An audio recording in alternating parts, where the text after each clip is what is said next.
The following news flash is brought to you by the Lone Star Lowdown, providing your daily bulletins for the commodities market. Today in history, news updates, and the inside scoop into the tides of the alternative. Markets for Wednesday, April 13th, 2016 are currently trading with gold at $1,246.13 an ounce, silver $16.29 an ounce, Texas crude $42.17 a barrel, and Bitcoin is currently sitting at about 426 U.S. currency.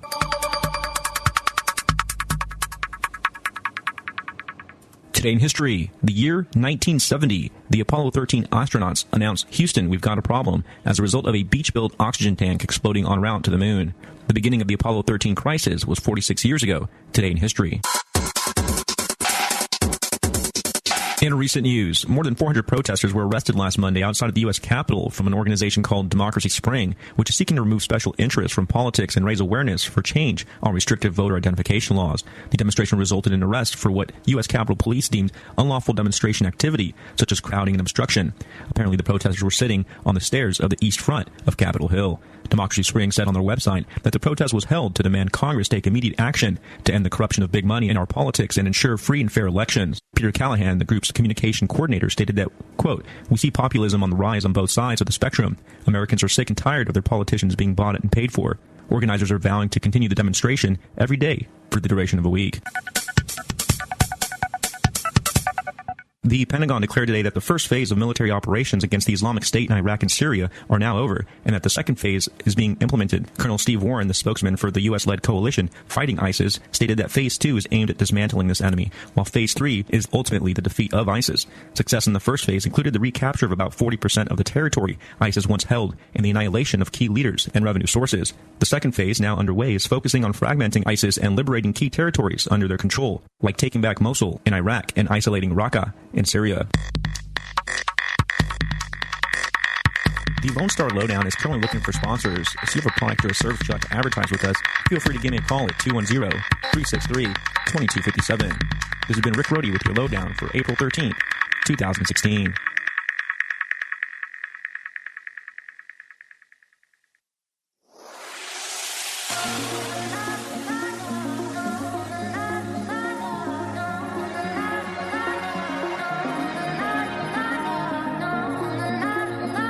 Logos Radio Network presents The Truth Exposed Radio Show every Wednesday 6 to 8 p.m., bringing to you breakdowns on current events, history, and philosophy with your host, Rick Rohde, Marshall Soul, and Cody Rowe. Welcome and thank you for tuning in.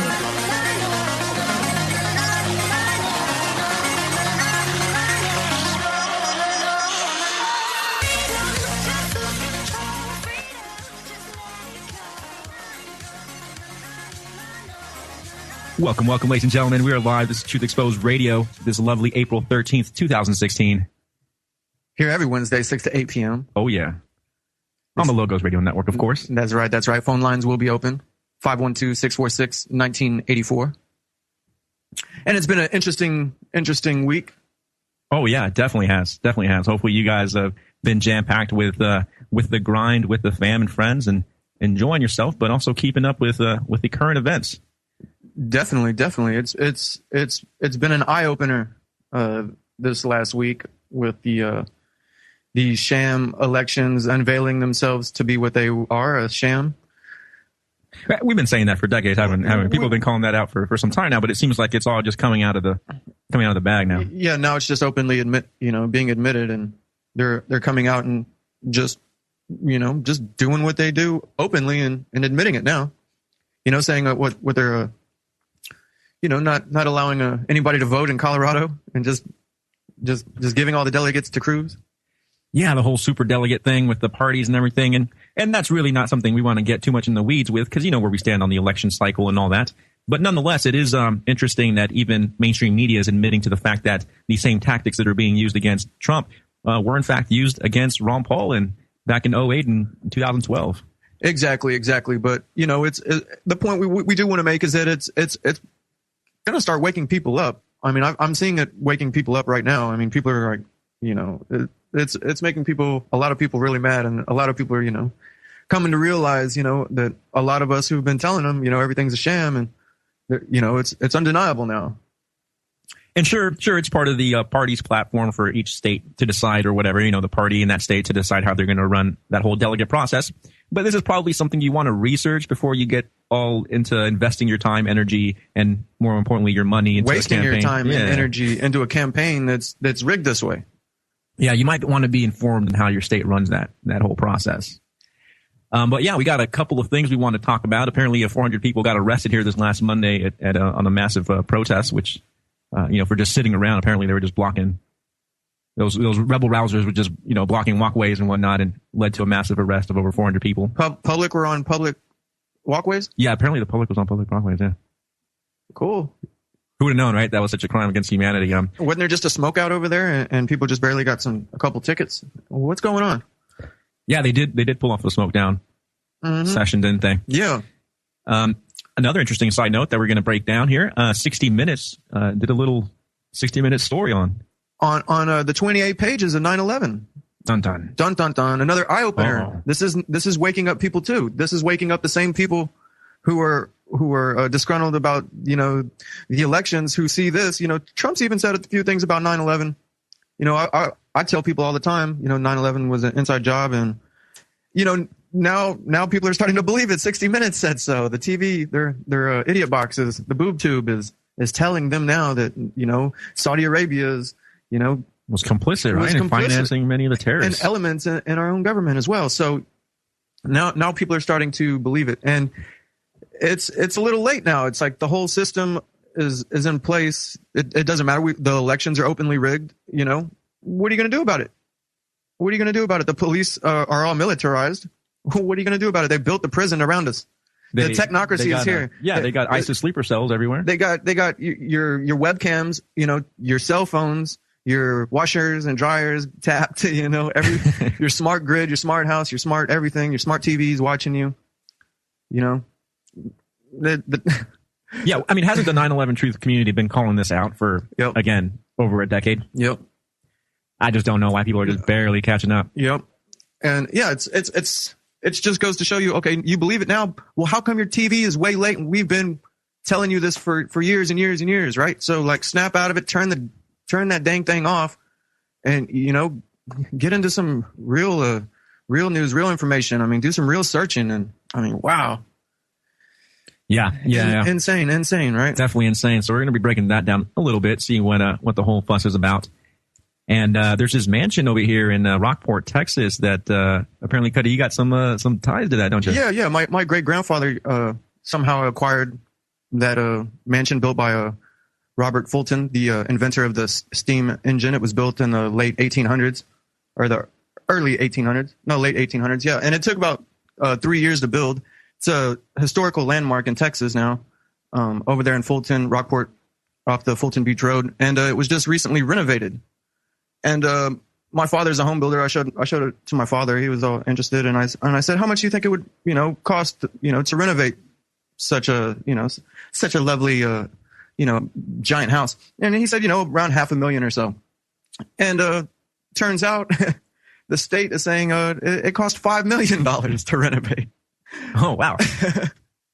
A little low bid guess there on your dad's part, wasn't it? Yeah, apparently, right. It sounds like if he had to compete in the market, and at his cost, he would have estimated around that much. But apparently, these whoever got the contract wasn't really having to compete too much. Exactly. I mean, I don't know where they bought their hammers and their nails and their paint at, but I mean, it must have been some really fine establishment. Unionized government employees painting up that house or something. Jeez. Exactly. And that's just the way it goes with these bureaucrats and this whole thing. I mean, that's what we're always trying to open people's eyes to is that private interests have more reason to produce and to be conservative with cost and whatnot to make the best profit and to get the business. And these people are just allowed to willy-nilly say whatever. $5 million and that's our money. That's the money from Texas. Everybody's taxpayer money stolen. Yeah, like Tom Clancy said, right? There's only two things government's good at: is taking your money and killing people, and that's just about it. They're very good at both. Yeah, very, very good. So, and we got the whole. But probably gonna wrap up today. Finally, get done with the whole John Locke Provicio, his analysis, systematic breakdown of the acquisition of raw land, how people become property owners. with land, as we've been discussing that the last couple of weeks. Definitely fundamental to be able to distinguish and be able to identify the monopoly that is government over, mass acreage of land. And one of the reasons the real reason why we want to get into this is so people understand where your rights derive from. I mean, without owning property, you don't have any rights. And it's one of the reasons, we're, being so tedious and trying to cover as much area in this as we can so people really understand. The government doesn't have a right. They don't produce, they don't, what do they do? They just show up and they say, we own all this land, and they didn't homestead it. They didn't do anything to it. Nope. And if you homestead it, they're going to come and say you can't do that because they arbitrarily own it. So, and how do they own it? Beats me. I don't know. I guess they just put a flag in it, right? Stake it and claim it, I guess. Yep. So definitely encourage you guys to check out our archives on the logosradionetwork.com website. And you can listen to all our prior shows. Check out the build-up to everything that we've been talking about as far as the philosophical points. Because we always like getting into the current events and analyzing those from a philosophical point as well. But, we got that curriculum constantly beaten out onto the airwaves. So we do encourage you guys to check that out. And we got our Facebook page, Truth Exposed Radio. If you want to send us a message with any questions or send us some info you would like us to cover, feel free to do so. And, of course, as Cuddy mentioned, we got the lines open. We love free speech. So definitely feel free to call in. Yes, sir. Yes, sir. You can bring up anything you want. We're not scared to talk about anything. Just no cursing. This is the FCC airwaves. Yeah, right. They own those too, apparently. Yeah, they own those. You gotta get a license for your drone. They own the air. You gotta get a license for your walkie-talkie. Now, So yeah, right. So this mass arrest here that happened in D.C. I mean, it seems like the mainstream media isn't really covering it too much. Seems to be a lot of people there. Yeah, it did. And granted, I mean, with the slogans that we're seeing here and the signs and most of these events that are anti-corporate tend to be very socialist in rhetoric or in ideology. So we would probably disagree with most of the protesters. Regardless, though, we definitely defend their right to bring grievances to the government and their right to use public property as the public, seem fit. So it's definitely a catch-22 in this situation. Sometimes you got to defend the rights of those that you may disagree with, because that's what you got to do. That's what rights are all about, aren't they? Yep. And I guess now you can just say that public property is not public property anymore. We just might as well not even call it that. We might as well just call it government property. Yeah. Because and you're not the government. Yeah. Clearly not by the arrest. Government doesn't arrest themselves. Never do. They investigate themselves, but they always find themselves. That never leads to arrest. Yeah. Never. Hardly ever. So this group calling itself the Democracy Spring, I guess inspired from the Arab Spring, possibly. Yeah, inspired from the George Soros Springs. Yeah. We'll just call them what they are, George Soros Springs. Yeah, right. The Soros revolutions. I mean, this is what it smells like to me. So, yeah, I mean, according to The Intercept here, the Democracy Spring, a protest movement calling on Congress to end the corruption of big money in our politics and ensure free and fair elections, converged on Capitol Hill on Monday, staging a nonviolent sit-in that resulted in over 400 arrests, a massive number, compared to other Washington sit-in standards. While the action, dubbed Democracy Spring, garnered wide coverage on social media, over 136,000 tweets, cable news programs found little time to cover the political protests, instead focusing largely on the horse race coverage of the presidential candidates for most of the day, as they have been for most of the year now. How long has it been them talking about the rat race? It's for a while now, And we are coming on to a break here at Truth Exposed. Stay tuned. You are listening to the Logos Radio Network. LogosRadioNetwork.com. Am I all right? Yeah, I'm all right.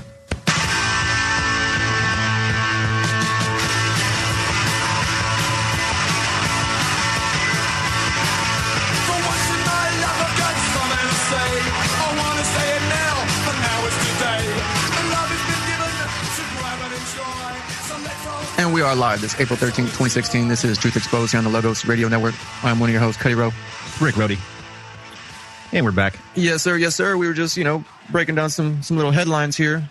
And it appears that there was a whole bunch of arrests going down over here. And where was this? Washington, D.C.? Oh, yeah, on Capitol Hill, baby. Yes, sir. Yes, sir. And it seems like the public's not allowed to express the public's grievances on public property. You don't say. You don't say. We've been calling that one out for a while. Yeah. Yep. Yeah, and mind you, this wasn't like a, I mean, I hate to kind of bring it up. I mean, it's not that we're necessarily wanting to antagonize, but I mean, this wasn't like a Black Lives Matter protest where cars were being set on fire and windows were being bashed. They weren't impeding people's rights to travel or anything. They weren't blocking the roads. Well, I guess they were blocking the sidewalk, and that was enough to get them all arrested. So, but on Capitol Hill, mind you, I don't know who was walking up the east side of Capitol Hill up the steps. I think it was them.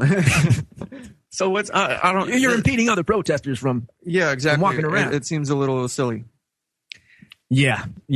So apparently this was huge on social media, as most things, that are on the edge. Most anti-establishment things are. You're not going to see it covered on the mainstream.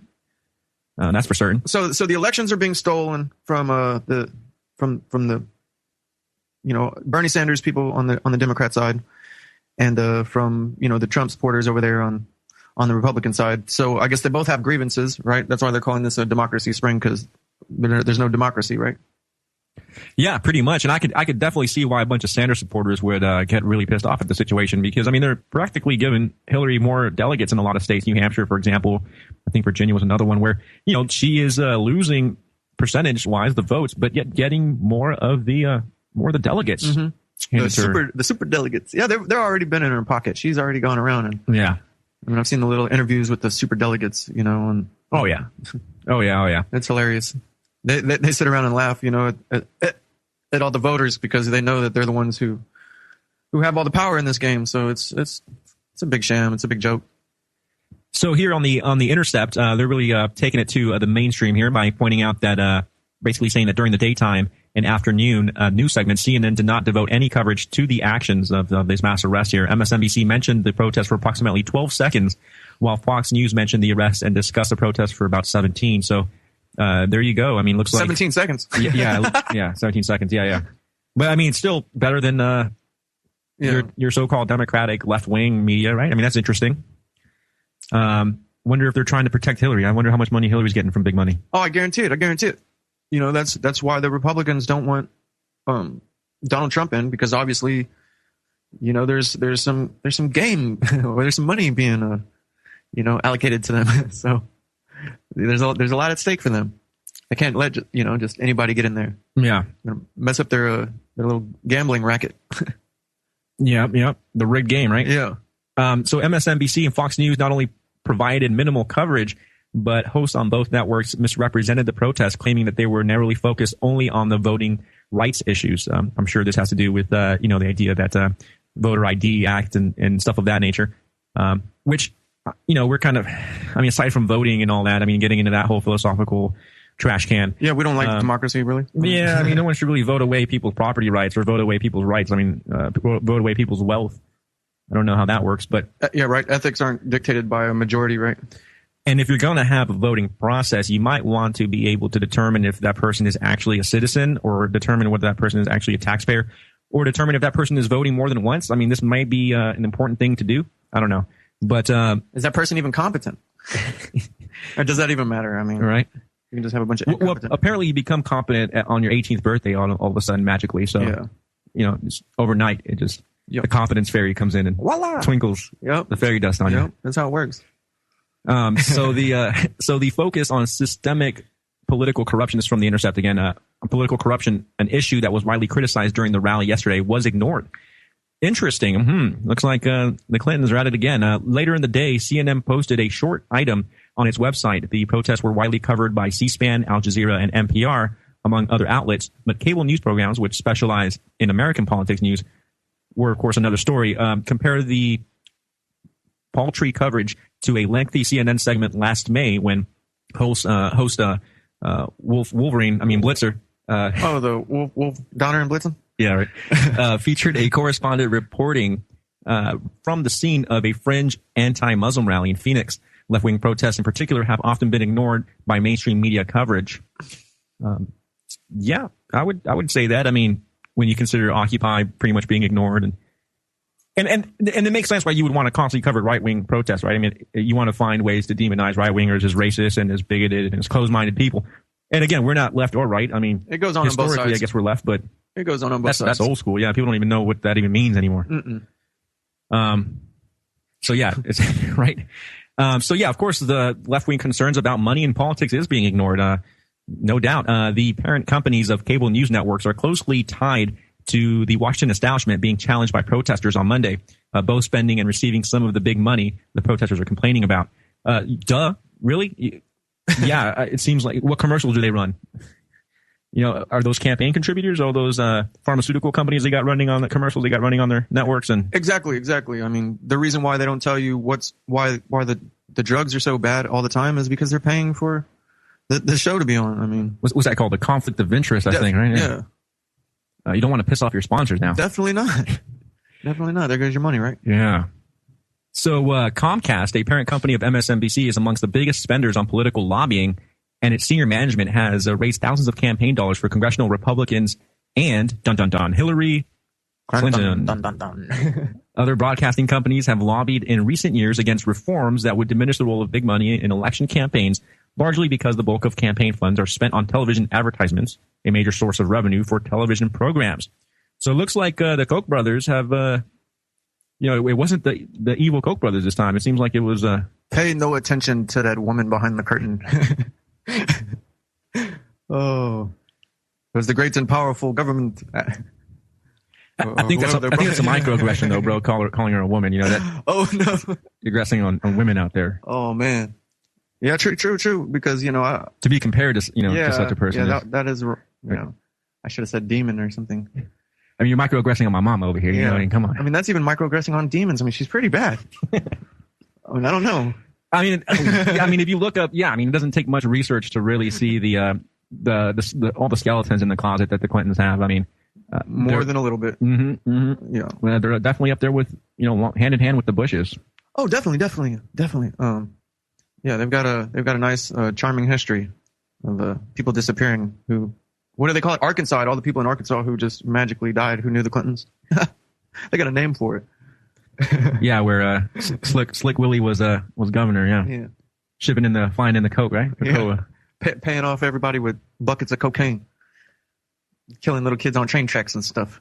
Yeah, we know about it. Oh man, yeah, that's wow. Wow, yeah. What's that movie? Marshall keeps bringing up. Oh, there's two of them that I know of. There's the Clinton Chronicles and the Clinton Murders. Okay, they're very similar, but I think there's a little bit of different information in both of them. Yeah. Exclusive information in one. Oh yeah. There were some kids in the woods or whatever who'd seen the cocaine being, moved around, and they saw a little bit too much and ended up dead, and then they said they got hit by a train, found on the train tracks. And I think somebody gotta be pretty dumb to be hit by a train. I mean, yeah, unless it's a speeding bullet of some kind or something. Yeah, exactly. Yeah, they weren't sleeping. And we're coming on to a break here at Truth Exposed. Stay tuned.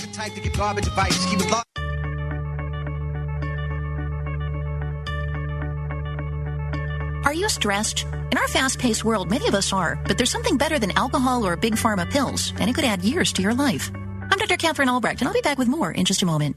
Privacy is under attack. When you give up data about yourself, you'll never get it back again. And once your privacy is gone, you'll find your freedoms will start to vanish too. So protect your rights, say no to surveillance, and keep your information to yourself. Privacy, it's worth hanging on to. This public service announcement is brought to you by StartPage.com, the private search engine alternative to Google, Yahoo, and Bing. Start over with StartPage. How much is that doggy in the window? Arf, arf. If you're stressed, it's a question you might want to ask. Researchers say companion animals like dogs lower the stress hormone cortisol, and lower stress can lead to a longer, happier life. Pet owners also have significantly lower blood pressure, cholesterol, and triglyceride levels. This can be particularly important for patients recovering from heart attacks. In fact, studies show that pet owners have a much higher one-year heart attack survival rate than those without pets. Dogs may be man's best friend, but they're not the only animals with health benefits. Cats, birds, and even fish can work miracles. I'm Dr. Catherine Albrecht. More news and information at CatherineAlbrecht.com. Looking for some truth? You found it. LogosRadioNetwork.com.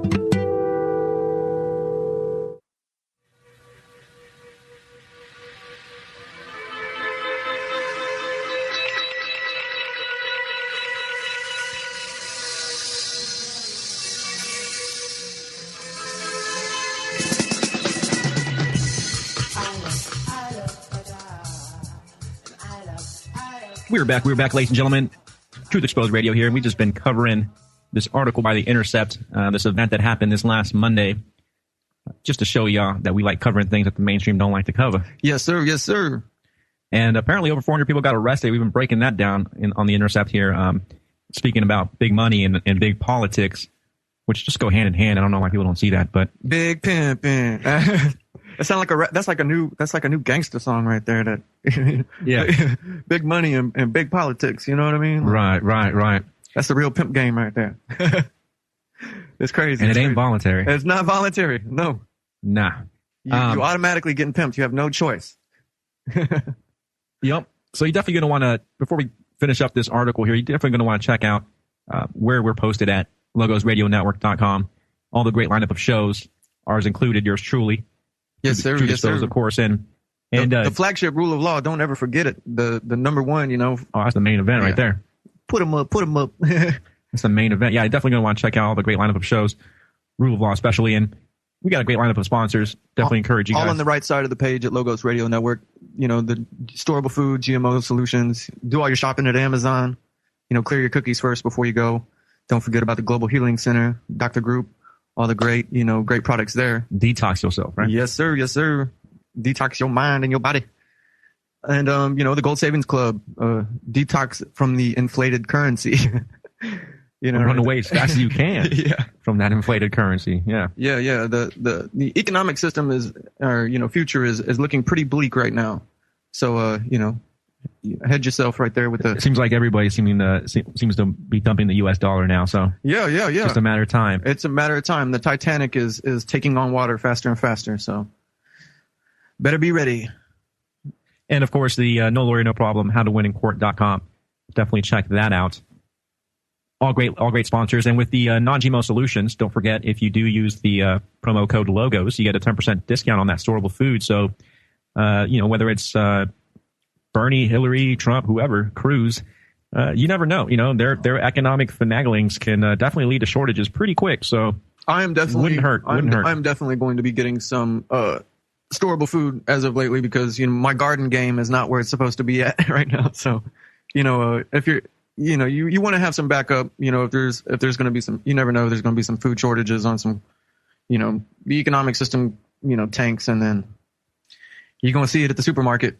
Oh yeah. And if you got an extra bit or two lying around, definitely, Logos, a Bitcoin. Logos does take Bitcoin. We would definitely appreciate any support, any help that you guys can give.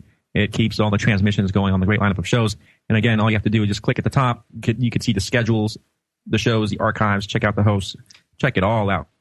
But so we were covering this Intercept article here, intercept.com, and they're covering the fact that, it makes sense that mainstream media wouldn't want to cover this, considering that we're in a mainstream presidential race. Yeah.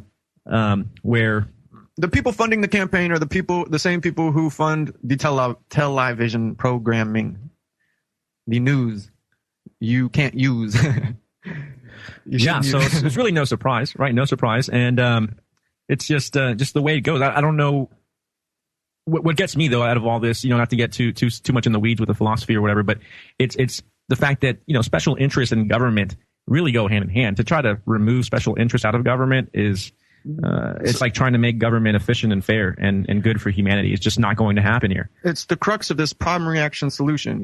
Their special interest is what is making you go out and protest against, and they're over there you're calling for the same thing. As like you're not taking the special interest out of the equation. The government who's got the interest. Well, I mean, when you consider, most of the FDA chairmen or heads are people working for Monsanto, and when you consider that a lot of the FDA heads are people working for big pharma, and the list just keeps going down and down when it comes to these so-called regulatory agencies that are just revolving doors for the Federal Reserve for cronies, and all the and other, Wall Street, right? Yeah, exactly. So it's no surprise there, definitely no surprise, and even down to the voter. Right, even down to the voter. I mean, you can't tell me that most people don't vote for their own special interests. We're all doing so. That's why we got so many Bernie supporters out there, right? I mean, that's why a lot of people don't want you to know who they voted for. That's why, don't talk politics. You're not allowed to know, right? Yeah, you don't want to know because, your neighbor's been voting to take all your money away so they can do whatever they want with it, what they seem as fit, and Yeah, secret ballot, secret tyranny, right? Yep. Yeah, so you can't tell me that politics isn't, strife and just coming out the seams with special interests. That's all it is. That's all. It's which special interest can gain power for the next couple of years. That's all politics is. So to try to separate the two, just that part of this whole conundrum just seems very on thought, just rushed into. You're not really thinking things through. I don't trust anyone. Yeah, I don't trust anyone who's trying to become powerful. You know what I mean? Trying to get into these positions. Like, what kind of person is over here trying to become a government? You're not a good person. You're not. No, I'm not supporting you. Anybody who's trying to get into this evil machine. You can't use a machine for evil machine for good. Like, it's just not going to work. It only does one thing. It steals, or two things, right? It steals and it kills. That's it. That's pretty much it. It takes all your freedom away. Well, and it lies. And it lies. Yeah. Steal your freedom. Yeah, it lies. Yeah. It's in order to steal and get away with killing. Yeah. Yeah, for sure. I mean, see right through it. So to wrap up this article here, it finishes basically off in the last paragraph saying that Elizabeth Wilner, senior vice president at Kantar, a media analysis firm, estimated that $4.4 billion, that's $4.4 billion with a B, would be spent on television ads during the election cycle this year alone. There's all your campaign money. $4.4 billion. There's your campaign money. On television ads. That's how much money they're using to brainwash you. Hey, but if you see it on TV, it must be true, right? I mean, we saw the 28 pages. They're probably repeating it 4.4 billion times. You'll believe anything after it's repeated that much. Right? What did Hitler say about that? Yeah. Gotta make the lie big enough and just keep repeating. Keep repeating it, right? Keep the mantra going. So it says that network executives have hardly been shy about celebrating the cash windfall, most notably CBS chief Les Moonves. Before the demonstrators were arrested, the protesters discussed lack of media coverage for their cause and chanted, "Where is CNN?" CNN only gave you 10 seconds, whereas Fox News gave you 17. So 7 more seconds. Actually, CNN didn't even cover anything. So oh wow, yeah. But there you go, folks. 400 people arrested, and you barely get anything out of the talking heads in the media. What did Technique call it? The fourth branch of the government? Yep. The media, right? Propaganda machine. The Communist News Network, CNN. Yeah. all of them. They're all bad. Yeah. So these 28 pages, definitely, if you're not familiar with it, definitely do your research on it. But interestingly enough, 60 Minutes did a whole 60-minute special on it. And so now the TV watchers are starting to believe now because their television had told them so. It's ridiculous. I'm sure these pages didn't come into existence until the media mentioned it. They must have not existed beforehand. The TV is the arbiter of truth, Rick. Yeah. It's not true until television came along and said so. So pretty much, just to get up the wrap up, it's 28 pages that were purposefully left out of the 9/11 report. The 9/11 report was it even allowed to do its job? The 9/11 commission, yeah. But it's 28 pages left out of the report that showed some of the funders, some of the people involved, some of the big money involved came from one of our big allies over there in the Middle East, the Saudi. Oh, you don't say. The House of Saud. Apparently. So definitely check that out on your own time. Do some research and expose the lies. We'll be right back after these messages. Stay tuned. Easy.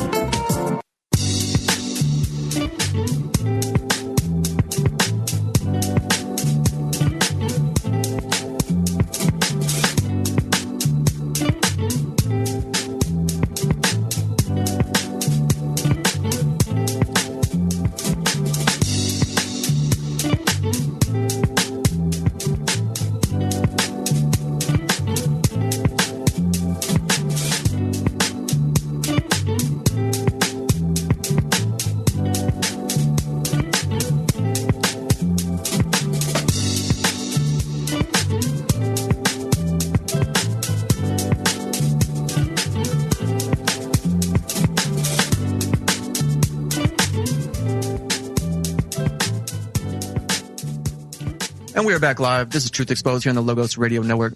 Cuddy Rowe here. Rick Rody. And what were we? We were just we were wrapping up the 28 pages left out of the 9/11 Commission report, which a lot of stuff was left out. I mean, Building 7 was left out for how many years out of the report? Yeah, a lot. Yeah, a long time, over half a decade. So, yeah, I mean, come on now. And we're just now talking about this. Yeah, I'm sure there wasn't a conspiracy. There wasn't any kind of cover up. Yeah, right. We're just tinfoil hat wearing. Yeah. Scaredy cats, that's all. Yep. I guess so, right? We're paranoid schizos. Gotta be force-fed medicated now. Yep. Well, we're gonna have to be exterminated here pretty soon because we're not gonna be able to be re-educated by the those adult camps. Yeah, Hillary was talking about. Exactly.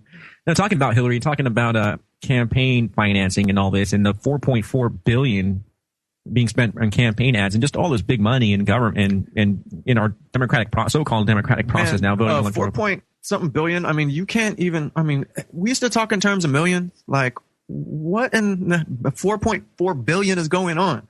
I mean, geez, that's a lot of money.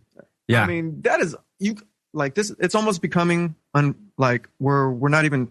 We're just saying that. You know what I mean? We lost concept of this amount of money at the hundreds of thousands. That's what I'm saying. That's what I'm saying. We're not even. Can you? Yeah. 4.4 billion. I mean, that's not chump change at all by any means. That is a ton. I mean, that is literally probably a ton of money. Yeah.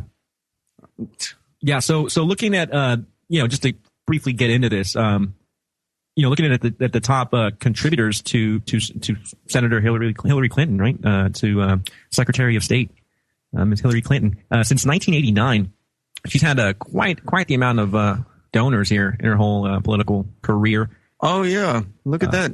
Yeah, it looks like Emily's List, 907,000, and this includes individuals and PACs that represent these groups. Citigroup, 891,000. DLA Piper, 852,000. Goldman Sachs, 831,000. JP Morgan, Chase, 800,000. What? Yeah, Morgan Stanley, 760,000. I mean, it just keeps going on. Time Warner, you got that's a good one for you though. Time Warner, okay, your media source, your right? media source, boom, 600,000. The all-seeing eye. Yeah. That they got for the logo there. 21st Century Fox, 373,000. I mean, it's just all up in here. Yeah. So, is there a big surprise as to why there was no media coverage about protesters being arrested protesting this very issue? We see who the real voters are. Yeah, right. The votes that get counted are. Yeah, what does Stalin say about that? I know it's been repeated over and over again, but it's not who counts the vote, or it's not who casts the votes that counts. It's who counts them. It's who counts them. Yeah. That inevitably makes the decision in the end. So, just like we're seeing now, right, with the superdelegates and how that whole process is going on, it doesn't matter who votes. How many people vote for who? That don't matter. Nope. You just got to buy the superdelegates. They're more informed. They're more enlightened. They, their intentions are better. They're omnipotent. They're omnipotent. They're omniscient. Yeah, they are. They're clearly way more intelligent than us mere mortals. They're we can't be trusted with such a hardcore decision like picking the next leader. Yeah, like ruling our own lives or anything. Yeah. Oh yeah, much less that. Oh no, I can't do that. We can pick who can rule us though. Sort of. As long as you pick the one that they want. Yeah, exactly. Then it's all good. So yeah, I mean, it's getting crazy, ladies and gentlemen. And not only that, but we're getting into our second phase with dismantling ISIS, and the Pentagon is assuring us that, hey, we're gonna go get them. We're gonna bring down ISIS. Don't worry about it. They're not gonna continue to destabilize the Middle East in order to justify us intervening in there. They're like, they're gonna go. This is like they always do. We're gonna go blow them up, and then they drop some leaflets. Hurry, ISIS, move over here, move over there. We're about to blow you up. This is man. Oh, when are people going to wake up? I don't know. And it's getting crazy now. It's the line in the sand is it's crazy. I don't know.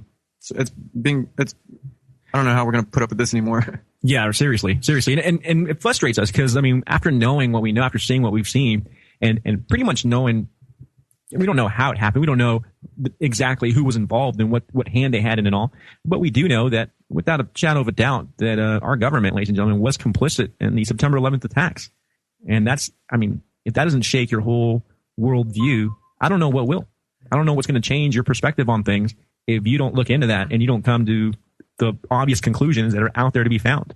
I mean, this isn't some guy just talking out of his garage on some blog. This is footage from the actual, fall of the buildings, from congressional testimony of Pentagon officials and defense officials, and you got FBI agents coming out and warning about it. You got, secrets. I mean, the translator from the FBI or whatever, was it Sibel Edmonds, who came out and said, she went to the higher ups in the FBI and told them about, Saudis and who was all involved. And, she got gag ordered for.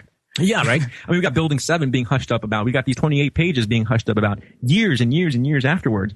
I mean, the documents concerning the JFK assassination are still classified information. Yeah. Come on now. Are you really that naive? And we're going to hustle and bustle and we're going to pound our chest over some election cycle? I mean, it's a little too late, ladies and gentlemen. It is. All I can say is it should just, if you're not already awake to it, it should be waking you up, We don't have much time, and it's really, really up for those that are awake to transfer this information to others as, succinctly and as logically and as calmly and peacefully as we can, and just focusing on the things that we can prove, focusing on the things that are obvious, the things that get everyone scratching their head. We should really just be pushing those nonstop. I mean, constantly. And that's what it takes. It doesn't take everyone waking up. It takes a dedicated minority really kind of shoving the truth down people's throats until they, we got to repeat the truth as much as they're repeating the propaganda and some. Yep. That's our job. And we really encourage you guys to go out and do your part, because there's so many people that you can affect in your little circle and in your niche of network of influence. You can make all the world a difference. Yep. And it's now or never, really. So, yeah, I mean, didn't the Papa say this was, last Christmas would be our last one or whatever? And I mean, they're predicting doom and gloom nonstop. So. Temples of Baal. Yeah. Oh man, it's just all coming out in the open now. It's just, I don't know what to say anymore. You gotta have your head in the sand, to not see all this. Oh. Anyhow. Yep. And covering all this stuff really just gets me stressed. That's why I love going back to just stuff that's so, that makes sense in philosophy and just the principles. I love going back to that because it does give me a sense of hope. It gives me a sense of, hey, there's solutions to this. It's not about constantly focusing on the negative aspect of things and constantly focusing on the problems. There's actually well-planned, well-articulated solutions to the problems we're facing. Yeah. We just have to be brave enough to test those solutions, to logically work them out. Yeah, it's going to take, a large effort, because a lot of people are going to really, everyone's going to have to start turning their backs on this giant monstrosity and stop giving it the power, because it's the order followers who give it the power. It's the people at the top. The voters, right? Yeah. The followers, yeah. Yeah, because, they can't, who's going to enforce, people need to start saying this is immoral and I'm not going to enforce this, you're not, we're the ones who are going along with our own enslavement. We're making sure the enslavement happens by following the orders of these people who make these stupid laws. And and talk about real greed here, right? Because they always love portraying the corporate CEOs, and we're not defending all corporate CEOs. There's a lot of corporations that are very much well tied in, that are part of the crony class, that are well tied in with government. And we expose them and stand against them as much as we do government. There's really no separating the two. But it's funny how we spend, so many people are focused on just the rich in general, right? Oh, they're so greedy, they're so evil, they're so selfish.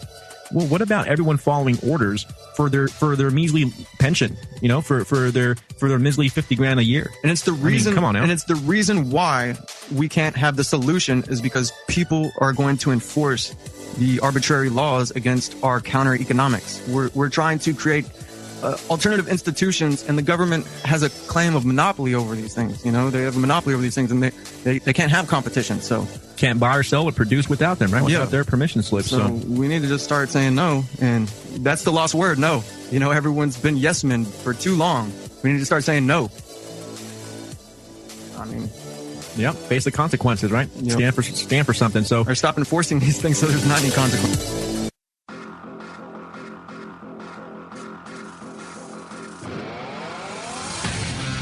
Logos Radio Network presents Truth Exposed Radio, a transmission promoting resistance to tyranny. Listen in as we explore counter-economics, spontaneous order, and the human strive for liberty with your host, Rick Rody, Marshall Soul, and Cuddy Rowe. And now, Truth Exposed Radio. And we are back live. This is Truth Exposed here on the Logos Radio Network. Yeah. We are back, and just going to start to break down dismantle, analyze the philosophy of property rights, continue with the John Locke, his 2 treatises on government, and second book on property. Some people actually believe that owning property is somehow oppression. Yeah, I mean, if that property was taken from somebody, I can definitely see that. True. But that wouldn't really be legitimate property, would it? No. From the beginning, I mean. No. Anyhow, so yeah. It's interesting. It really is. Beliefs, you know. It's just they got no foundation for things. Exactly. And as much as you believe in property, we challenge that. You know, you probably don't. I mean, if you believe that human beings don't have the right to grow whatever they want on their land, whatever they want. If you don't believe that human beings should be able to sell and trade whatever they want, if you don't believe that we have the right to ingest whatever we want, I'm sorry, you don't. What about your precious flag too? I mean, I was just going to go there. I see so many so-called conservatives and quasi-libertarian types thinking it's cool to punch people and stomp people's face in for stomping on the flag. Oh yeah, those would be diehard conservatives for sure. So the flag is a symbol. It's a symbol of freedom. Yeah, and they're exercising their freedom. And you want to go.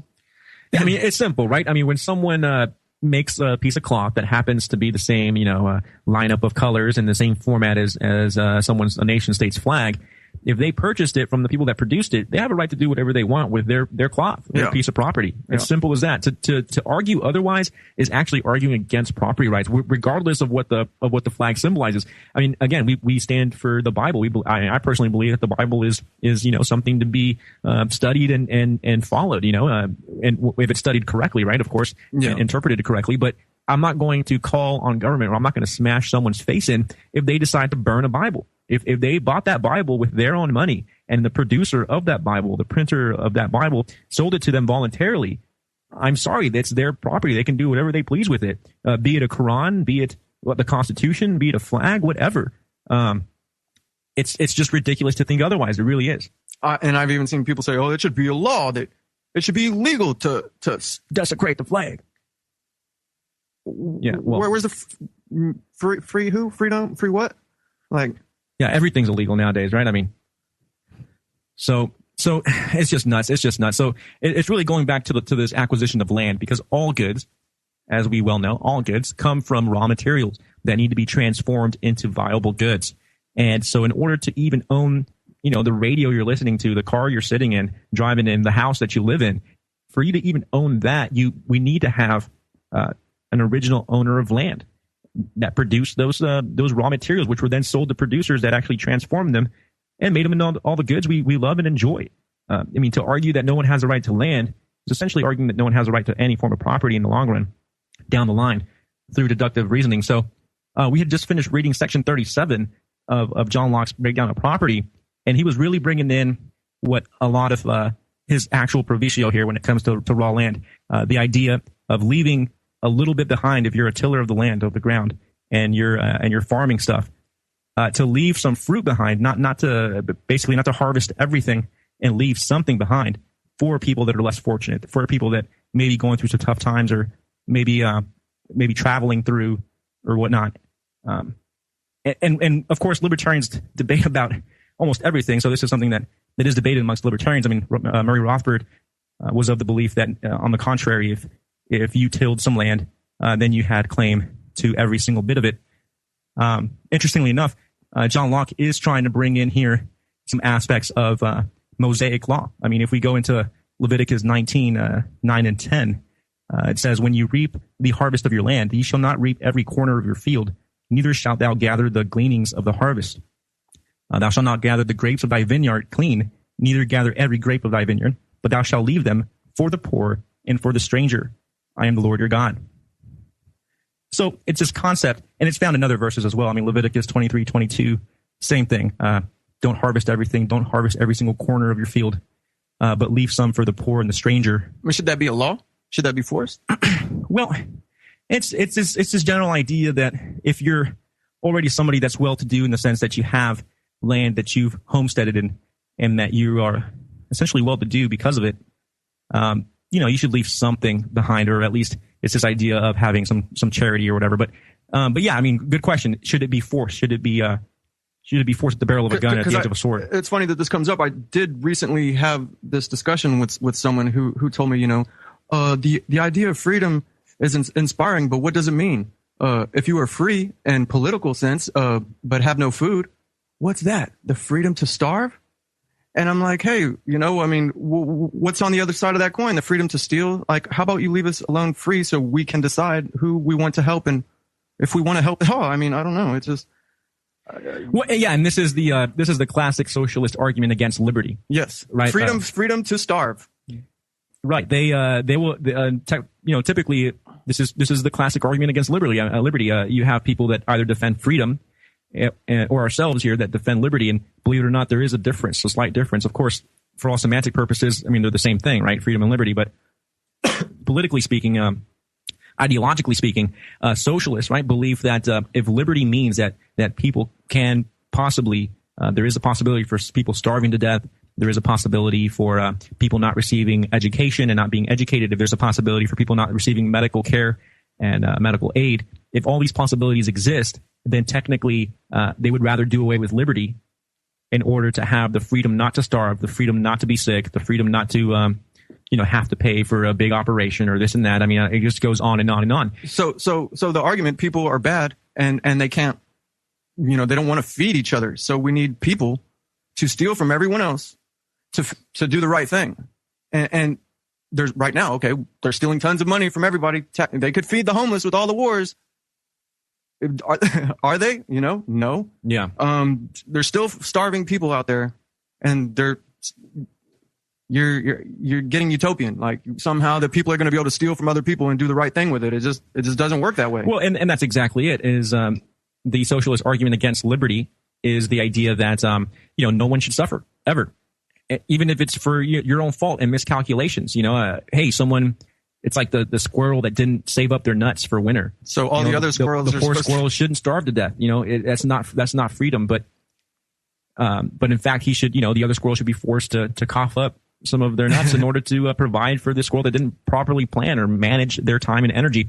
And really, it's you're seeking for a utopian world. The Nerf covered. Happy-go-lucky. Everything's nothing safe. Bad can ever happen. Everything is awesome. Yeah, perfect calculation of every action and decision that human beings endeavor upon.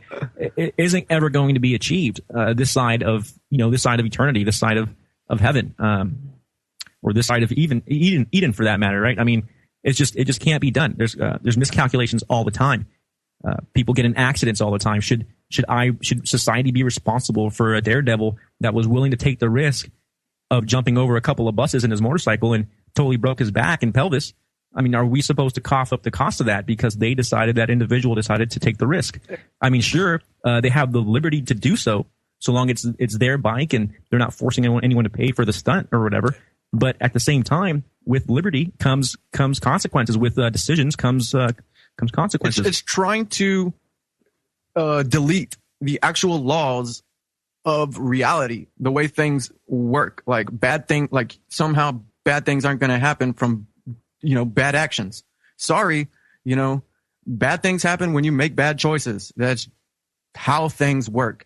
The reason why you have voluntary choice is so you can correct that, but it's your choice to do wrong. And as soon as you do, I mean, what is someone else supposed to pay for it? Then how are you ever going to learn?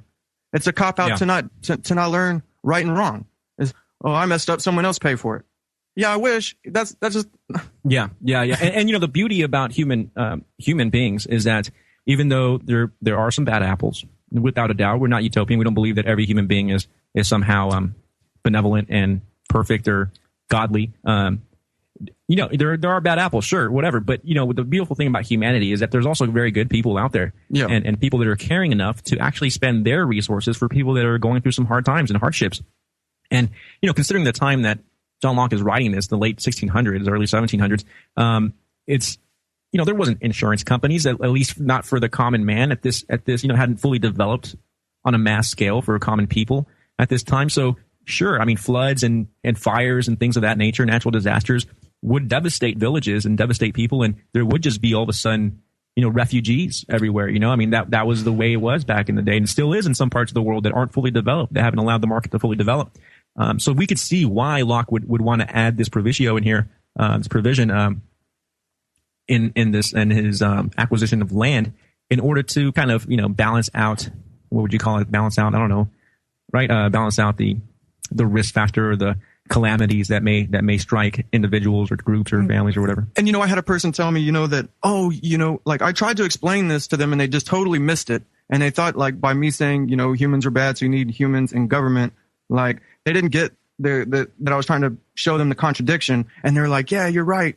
People are bad. You have to have like the heart of God in you to care about people. And I was like, no, you just have to really have been down on your luck before and just be able to relate to someone, because people sometimes there's charitable atheists out there. I mean, sure, humanitarian atheists or whatever. And then it's like, and then they want to go and compare that, people have got like pets living in their house and their pets are living and doing better than humans out here under a bridge or something. And it's just like, you're way over your head. Like you missed the point. Yeah. Like, yeah, for sure. And historically, I mean, schools, hospitals, and charity came from Christians. So we're definitely keep. This is the Logos Radio Network.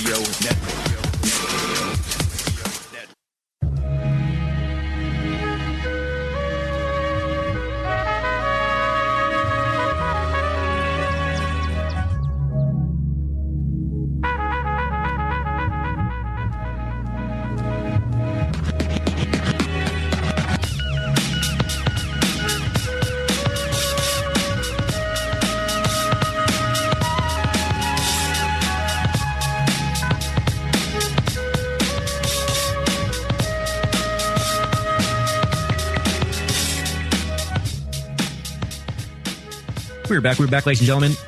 This lovely April 13th, 2016, and we are live, as usual, 6 to 8 p.m. every Wednesday here on Logos Radio Network. This is Truth Exposed Radio, and we just been breaking down here a little bit, getting back into the philosophy of and the practicality and the application of homesteading and raw land acquirement. Before we continue on, though, definitely encourage you guys to check out logosradionetwork.com. You can see all the archives for the show and the great lineup of other shows on the network. Definitely encourage you guys to check out our sponsors, because, I mean, that's what keeps the transmissions constantly blaring. Liberty on the airwaves. Definitely check out nongmosolutions.com. Storable food, no additives. All the sponsors on the right. No GMOs, yeah, no preservatives, just great stuff. Use Logos promo code and you get 10% discount. Be sure to refresh your cookies, do your shopping through Amazon. That helps out. Everything you purchase, you can just re-click on the link. Just be sure to clear out your history and your cookies on it, so it can get the registered bit. And you got Global Healing Center, great source for clearing out and detoxing yourself. Mm-hmm. The liver detox, the male and female vitalities, the oxy powder, you detox your intestines, all kinds of really, really, really great products from Dr. Group at the Global Healing Center. Definitely check those out. And of course, the Gold Savings Club, if you want to carry around actual money in your pocket in a little card format with little carrot bars that can be broken off, which are straight up bullion currency. So definitely real gold, ladies and gentlemen. Definitely want to check that out. A way to hedge against inflation. Mm-hmm. And No Lawyer, No Problem, howtowinIncourt.com, along with, of course, the flagship of the network, Rule of Law, with Eddie Craig and his packet of material. If you buy the Eddie Craig, what's it called? I can't remember the name of the packet. Definitely look it up though, because it's a law package. Comes with all the. It's basically the mapped out game plan on how to defend yourself in court. All the dictionaries, all the rule books, all the procedures in the court process. I mean, most of the time they're not following their own rules. Yeah, or you don't understand them. Yeah, so they're able to get away and finagle things, and you don't realize it. You might not even be guilty. With what they're saying because you don't understand. The language. So, hey, and if they don't follow their own rules, they gotta drop the case. So yep. That's what you call the rule of law. So definitely want to keep them to it. It's up to us to ensure that the rule of law is enforced, ladies and gentlemen. And so do appreciate you guys supporting anything that you can, financially, emotionally, spiritually. And just to put a little bug in people's ear here on an upcoming episode here on Truth Exposed, we are going to be breaking some untold Texas history.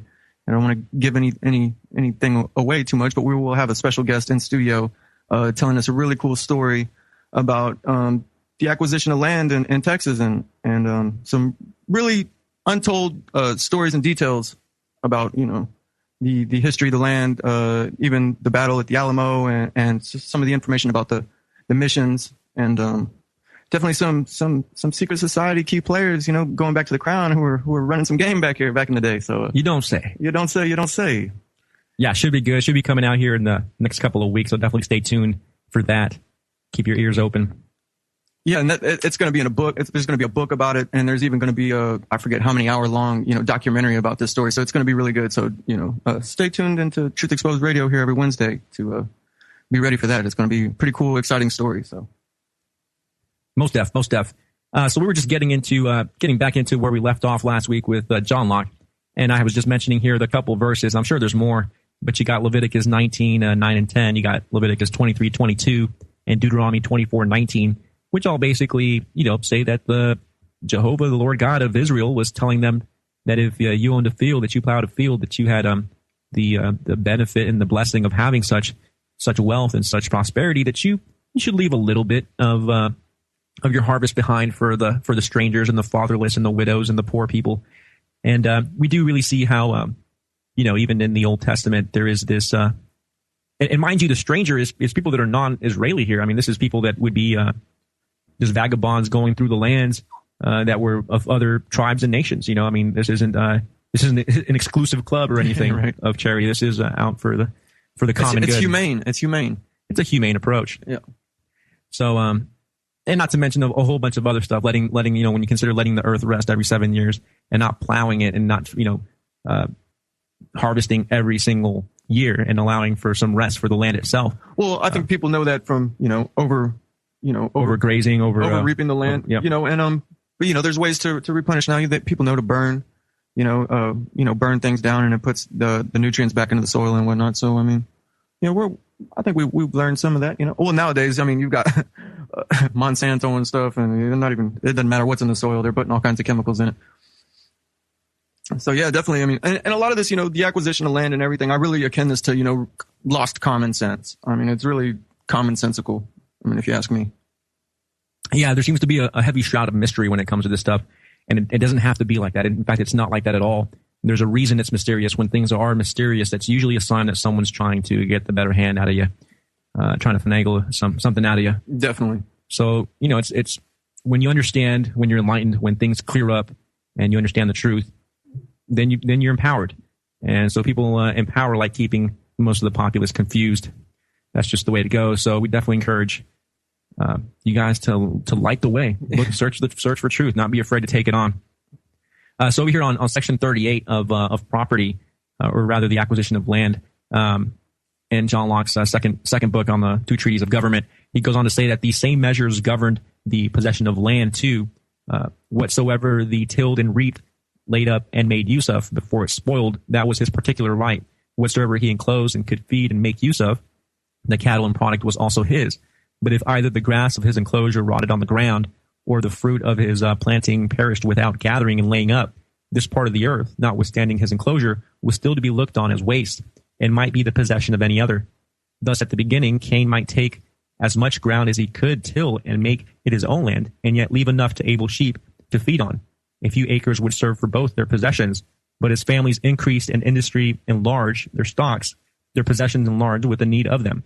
But yet it was commonly without any fixed property in the ground that they made use of, till they incorporated and settled themselves together and built cities, and then by consent they came in time to set out the bounds of their distinct territories and agree on limits between them and their neighbors, and by laws within themselves settled the properties of those of the same society. So again, this idea that obviously once any material good starts to become scarce, then there's a need to start to make rules and regulations and laws and agreements, come to agreements as to what exactly is whose. So long as we have infinite amount of oxygen on the planet, no one's going to be debating as to how oxygen should be used, right? But it's once we start getting into a more finite, use of oxygen, hence Mount Everest or the deep blue, right? You're under the ocean, scuba diving or something. Yeah, it's gonna cost you money to be able to take obviously oxygen tanks into those areas. I mean, you got to pay for those material goods. Someone had to produce it. And with monopolies, then you have artificial scarcity, right? People can, Yeah, especially with government controlling the amount of production and controlling prices and controlling the distribution of goods. Yeah, you're going to reach artificial scarcity we see really with, quick. with oil and things like that. I mean, and we've got the Antarctica, right? Antarctica with like infinite amounts, right? But no, can't go there. Yeah, right. Governmental treaties and stuff. Yeah.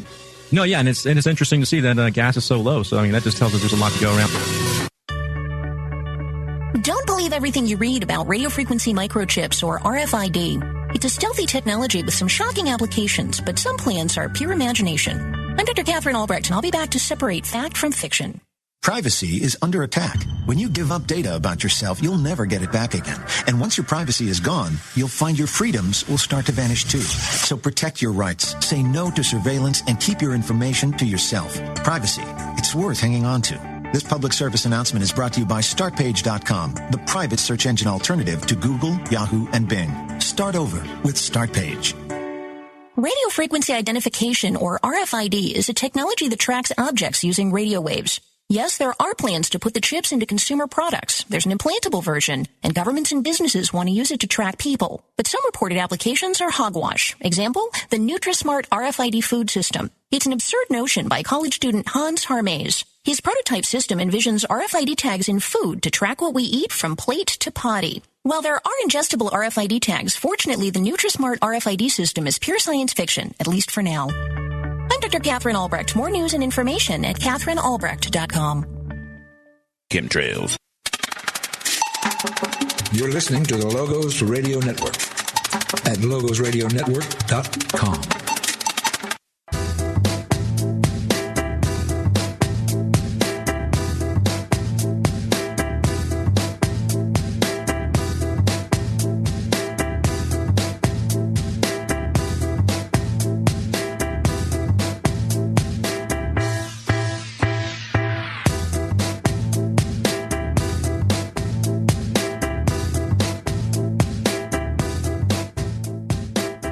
April 13th, 2016, you are back live with Truth Exposed. I'm one of your hosts, Cuddy Rowe. Rick Rhodey.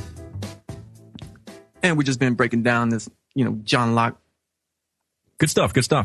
Yeah, really, it's hardcore common sense. Oh, yeah. So just got finished breaking down the idea. And you mentioned this before with England. Yeah, sure. When the first settlers of England were getting there, people could just, acquire as much land as they could use. But as more and more people started populating England, the island or whatever, sure. I mean, there comes a time that you start to have to define borders and start to have to define private property. Private property, exactly. Which is no big deal as long as it's not. That's what civilized society is all about, isn't it? A consensus, mutual agreements. Yeah, exactly. As long as it's not forced, and everyone's, everything's just. Definitely. And I really like this whole Lockean approach with the idea of as much as someone can use. I like that as an underlining theme because it's not only just like we were saying, pretty obvious that people are only going to want to acquire as much as they can personally use, but it's also economic. And there's so many ways we can see this, but simply put, no one's going to put the money into planting and tilling and harvesting a field, which then they're only going to sell half of that produce and say they let have the other half rot. Exactly. I mean, that was a waste of money and labor. And if it's going to rot anyway, I'm pretty sure, and you can't sell it, but there's people in need. Oh, you can start giving it away. Why not? It'd be only logical.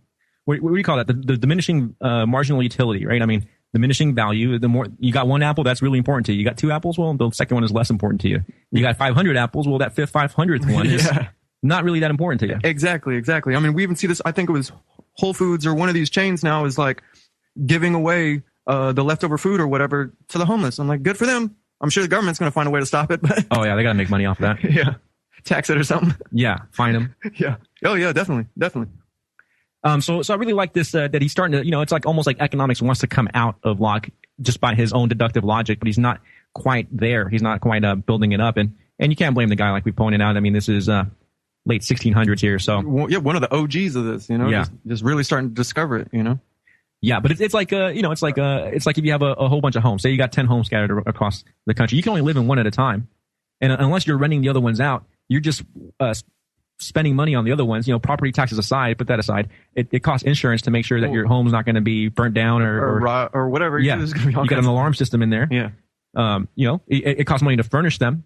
It's all these different things. Yeah, I mean, people aren't going to just have like unlimited resources to be able to just pop up hundreds of thousands of houses or whatever everywhere, and just be like, oh, they own the whole state or something. They just put houses everywhere, and they can just rent it all to you or something and just control everybody because somehow they massacre. I mean, they're just. Now, if you're the government, you got access to the central bank with unlimited resources and taxation and whatnot. Oh, then you could do it very easily, right? Oh, yeah, without a problem. Yeah. And you wouldn't even think twice about it. It's not even, it's not your money, right? It's going down right now. It is. So he continues on here on section 38 of chapter 5, second book. For we see that in part of the world, which was first inhabited and therefore like to be best peopled, even as low down as Abraham's time, they wandered with their flocks and their herds, which was their sustenance, freely up and down. And this Abraham did in a country where he was a stranger, whence it is plain that at least a great part of the land lay in common, the grazing lands, right, with the BLM and the whole the Bundy Ranch, situation happening. Common land, right, for grazing. Exactly. That's what I initially said. How does the government just automatically acquire something that they didn't even homestead, and then when someone goes and your cattle are grazing, it's an act of terror now. Against federal lands. Go and kill the cows. Way to go, jerks! Wasting cows now, bringing in scarcity. And I think they're even killing the turtles over there. They're like killing all the desert tortoises. Oh, really? While they're going broke, while the government agency's going broke. It just. Oh man! Hey, well, they get more funding if the tortoise goes on the extinction list. It's probably like in order to preserve the tortoise. So you gotta bring down the numbers. Call them back a little bit. You're probably right. I mean, something's out there. That's probably right. Or just getting paid to kill tortoises. Tax all money. That's another fun job. It's just the pure work of evil. I mean, you can't make up anything more evil than that. You really can't. And it's almost like you don't have to. It just makes up itself once you put that whole game in play. It just who knows what's going to come out of the hat. But it just ferments. Pandora's box. Yeah, it just starts. Yeah, it's Pandora's box. It just one of them. It just starts growing, metastasizing, just cancerous. Oh yeah. Don't keep your eyes closed, right? Don't look at it. Yeah, you stare into the abyss. For so long, you become it, right? Yeah. Yep. So yeah, the land's in common here, and even in Abraham's time, obviously, if the word talks about the Bible historically talks about him just moving around, taking his herds as he pleased. And it continues on saying that the inhabitants valued it not, nor claimed property in any more than they made use of. But when there was not room enough in the same place for their heads to feed together, they, by consent, as Abraham and Lot did, Genesis, 13:5, separated, got Roman numerals over here. So in Genesis 13:5, it says that Abraham and Lot decided which way they were going to go, right? Which lands they were going to take. Separated and enlarged their pasture when it best liked them. And for the same reason, Esau went from his father and his brother and planted in Mount Seir in Genesis 36:6. So really good points here. I mean, I really enjoy this. I mean, because it's looking through the Bible from a different lens, putting on those glasses of the economist, and not only seeing the Bible as a historical book, as a theological book, as God, interceding with humanity, but also there's a lot of economics in the Bible, believe it or not, a lot, and it's very sound. It's very sound. I mean, I've only come across economics in the last 3-4 years now, barely getting into it, and reading the Word again through that lens, having that lens as one of my filters, I started to realize, wow, I mean, it's just jam packed with some good economic fundamentals up in here. It's the truth, man. It's the truth, and there's a reason why they don't want people to know it. They don't want people to discover it. Then people are going to be belligerent against the government. Yeah, right. It's just the way it's gonna be. There might be some motive as to why Marx despised the Bible so much. Oh, I guarantee it. Yeah. So section 39, and thus without supposing any private dominion and property in Adam over all the world, exclusive of all other men. So not supposing this, right? Because some people did suppose that Adam was given the whole world and dominion over all men, which is not the case. Which can in no way be proved. There you go. Nor anyone's property be made from it. But supposing the world given as it was to the children of men in common, we see how labor can make men distinct titles to several parcels of it for their private uses, wherein there could be no doubt of right and no room for quarrel. I mean, if you built that house that's on that prairie right there, where's a quarrel at? It's pretty self-evident that that's a product of your labor. True. Right? So if someone tried to aggress on that, I mean, you have... yeah. How does someone else have the right to they're in the wrong. It's simply put. They're objectively, scientifically in the wrong. Empirically in the wrong, right? I mean, whichever way you want to put it. If you don't like it, Rick, you can move. Oh, yeah. Oh, man. People are... Oh. Yeah, and then the second you step out of the country, they got a drone on you, right? Yeah. You left without permission. Which is it, right? You didn't pay your leave tax. Whatever. Yeah. You didn't tell us where you were going. You didn't buy the pass to get through the gate of the state. Yeah, it makes you wonder why they haven't bombed Ventura yet. You know, living where was he at? Mexico, Costa Rica or something. Yeah. Mexico or something. Oh, he's got dual citizenship. Yeah, he's paying the states on both sides. Ah, well. Yeah. Just shaking my head. Yeah. Not fun. But yeah, really, really basic stuff here. So yeah, it's through the labor that of our hands and our efforts that we transform property, ladies and gentlemen, and we transform the land. So coming on our last segment, definitely stay tuned because we're going to keep wrapping this up, get to the main points, and wrap it up like a nice little present with you. Yeah. Easy.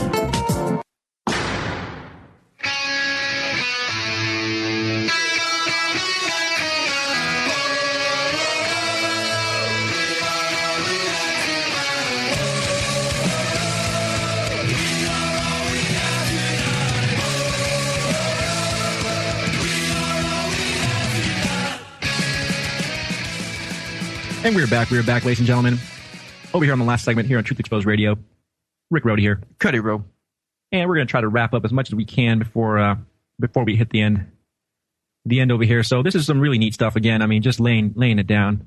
Pretty basic, using the Bible as a basis. And not as a theological, this is the way it has to be, or this is what God said. No, just using the historical accounts of the early spawning of civilization as a way to point out and illustrate the natural tendencies of man. It's quite simple. Hence historical, hence history, hence truth has happened. I told you that quote. What was it? The truth is what? Everything that has happened and that is happening right now. Right? Nothing in the future. And when you help really demystify a lot of the mystification of the Bible, when you showed me the historicism side, and it just helped, because there's a lot of this, mysticism because of false interpretations of and false preachers and whatnot. So it's really imperative that people really search out the truth and find out what it is. And oh yeah, the Counter-Reformation is alive and well and almost complete in its objective. So just a matter of time until we see the final Inquisition on the frontier here. So, but that's not to get doomy and gloomy. Not to get doomy and gloomy. Hey, but it's not doom and gloom if if we got some solutions, right? Exactly. Get out of the way. Let's you can't, right? You gotta know what the problem is in order to fix it or to avoid it. Oh yeah. So here on section 40 here, chapter 5, against the second book. He goes on to say that, nor is it so strange as perhaps before consideration it may appear that the property of labor should be able to overbalance the community of land. For it is labor indeed that puts the difference of value on everything. And let anyone consider what the difference is between an acre of land planted with tobacco or sugar, sown with wheat or barley, and an acre of the same land lying in common without any husbandry upon it. And he will find that the improvement of labor makes the far greater part of the value. I think it will be put at every modest computation to say that of the products of the earth useful to life to the life of man, 9/10 are the effect of labor. Nay, if we will rightly estimate things as they come to our use and cast up the several expenses about them, what in them is purely owning to nature and what to labor, we shall find that in most of them 99/100ths are wholly to be put on the account of labor. So true, right? We don't land that's just commonly owned, just a field of grass, has little to no benefit to anybody. It's only until someone puts their labor to it and transforms that field into a field of whatever product, whatever produce, now people can actually use that. Yeah, a mountain or something. It's nothing until someone's dug a mine into it, and right. Created some use out of it. Use their time and energy. It's that simple. And this is where we get into a lot of, the primitive mindset. Well, if we just lived as barbarians in nature without shelter, just, I don't even know. Just wild beasts, that somehow this would be better for us, that we would be, better off, when in reality, if you really think about it, most of us would die. Yeah. Talk about population control, right? For real. We're not built like we don't have fur coats on. You know? Yeah, I mean, even right. Even birds and different animals build their nests and build their homes, right? Use twigs and woodpecker. Yeah. And they're going to homestead's a tree. Yeah, and they're going to defend their little nest. They do. You try to stick your hand in a badger hole. Find out what happens. Badger don't care. Badger does not care. Yeah, so I mean, it's funny how even if we were to observe nature itself, we do see this even playing out in the laws of nature. It really is. It really is. And hence natural law. It's just hence common sense. Self-evident. Yeah, it's self-evident. Yeah. So Section 41, there cannot be a clearer demonstration of anything than several nations of the Americas. Then the several nations of the Americas are of this, who are rich in land and poor in all the comforts of life. Now, this is late 1600s here, whom nature, having furnished as liberally as any other people with the materials of plenty, an example, a fruitful soil, apt to produce in abundance what might serve for food, raiment, and delight, yet for want of improving it by labor, have not 1/100th part of the conveniences we enjoy, and a king of a large and fruitful territory there feeds, lodges, and is a clad worse than a day laborer in England. Isn't that the truth? I mean, again, no dissing on the more primitive lifestyles, but when you consider the wealth and the prosperity and the luxuries and the comfort that the Europeans had, and we're not in any way, justifying, again, a lot of people get conflated and think that somehow we're justifying colonialism or imperialism here. They do get that twisted. They do, right? Yeah. That's not what we're saying here. But when you compare the lifestyle of the Native Americans in America versus Europeans, I would guarantee you, bar none, Native Americans had a lot harder lifestyle to live in more meager, conditions. I guarantee. In the European, yeah. Yeah. Definitely. And that's what he's pointing out here. Try living in nature like Tarzan. You're going to be brought to the point of death. I mean, quite literally, whether it's by malnourishment, whether it's through not having shelter and you constantly being rained on or getting sick because of the weather. Reminds me of that guy Bear Grylls. Yeah, you got to be Bear Grylls. You got to be Bear Grylls. And even he's got the nice little jackets and the pocket knives. Even when the cameras go off, he's like, "All right, me and my crew go and sleep somewhere." It's it's informative on how to survive, but he's not actually going through it 100%. It takes a lot. It takes a lot. And I get people these days are, so pampered by government handouts. I mean, try to go primitive. Let's see what, these people are going to be eliminated real quick. Where's my free food? Where's my handout? You mean, nature doesn't just give me free bread lines? Yeah, right. Oh. Which one do you want, right? You want freedom or? Yeah.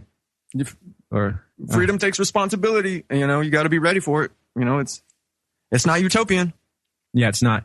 No, yeah, and they get it twisted up. They fail to realize, that technology comes from property. Property comes from our labor, and all these benefits and luxuries come from labor. And unless we are able to put labor to it and form tools and form a shelter and till lands, it ain't gonna happen. It just ain't gonna happen. We're not meant to survive as wild beasts. That's not the way man was made by his creator. Not at all. Exactly. And then with government taking our right to own land, then why do we produce anything? And then they just, here, we'll give you this. And then, then you don't have a right to choose. Then you're just at their, you're on their leash. You're on their, on their plantation. Like we've all, just been completely like domesticated. Oh yeah, definitely. So, here's the last section we're going to get to in this show, ladies and gentlemen, on the show, on this episode, section 42. To make this a little clearer, let us, but trace some of the ordinary provisions of life through their several progresses before they come to our use and see how much they receive of life value from human industry. Bread, wine, and cloth are things of daily use in great plenty, yet notwithstanding acorns, water, and leaves, or skins must be our bread, drink, and clothing. Did not labor furnish us with these more useful commodities? For whatever bread is more worth than acorns, wine more than water, and cloth or silk more than leaves, skins or moss, that is wholly owning to labor and industry. The one of these being the food and raiment, which is unassisted nature furnishes us with, not really that, it's kind of raw and useless. The other provisions which our industry and pains prepare for us, which how much they exceed the other in value. When anyone hath computed, he will then see how much labor makes the far greater part of the value of things we enjoy in this world.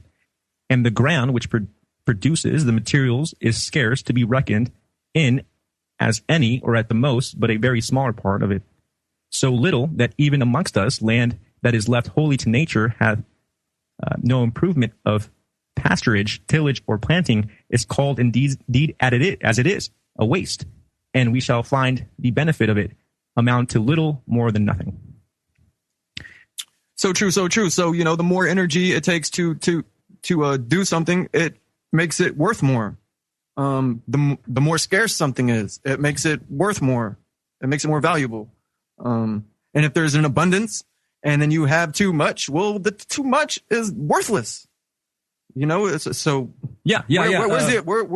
point of just trying to hoard stuff and whatnot, you know, and just be, you know, I don't know, you know, some stick in the mud just to be, you know, I got all that. Hoard a lot. Yeah, Captain Hoard a lot. It makes no sense, you know. And then it's very true. How many people are just gonna blackball you from trade or something if you're hoarding all this stuff, you know, and you're just gonna alienate yourself from people, you know, just being, you know, Mr. Hoard a lot or whatever, you know. Yeah, most definitely. Well, folks, we are coming to the end of our show. It's been a pleasure riding along with you guys. Some last minute announcement. You guys are going to definitely want to check out the Brave New Books event this Saturday, 7 p.m.